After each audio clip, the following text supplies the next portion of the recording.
They stoned Paul and dragged him outside the city, thinking he was dead.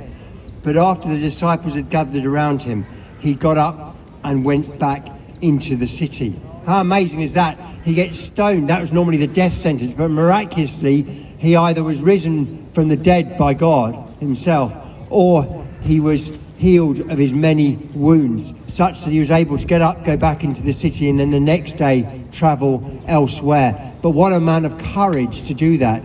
And he had this courage because he had the Spirit of the living God dwelling in his heart. And he was absolutely convinced that all needed to know and come under the authority of God, the King of Kings, the Lord of Lords, the Maker of all things. And so Paul was able to give that message. He was able to say no to idolatry, to people wanting to worship him, because he was absolutely convinced that he had someone far greater to worship, who alone is worthy to be worshipped. God does not take kindly to worship of anyone else or anything else. He alone is worthy of our worship, and we need to put our trust in him.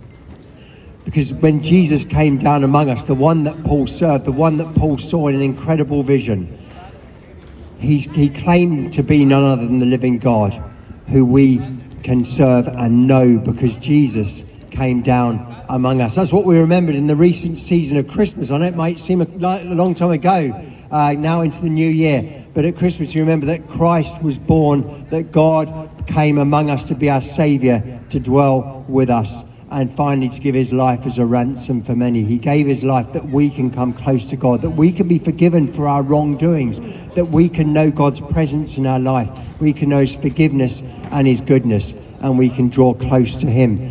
We can ask him into our lives at any time. He says, I stand at the door and knock, and if you open the door of your heart to me, I'll come in and dwell with you.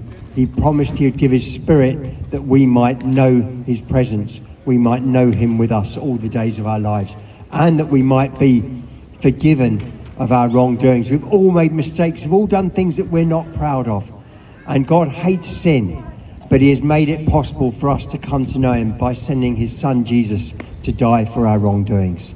And you can reject that message, or you can accept it. You can reject Jesus, or you can accept him into your life. But don't delay. We don't know how long we've got on this life, but we do know that we have two eternal destinations. One is what the Bible calls hell. That's the absence of anything good, of anything godly. That's a place of rejection. Or we can come and put our trust in God and know that we are safe in his hands.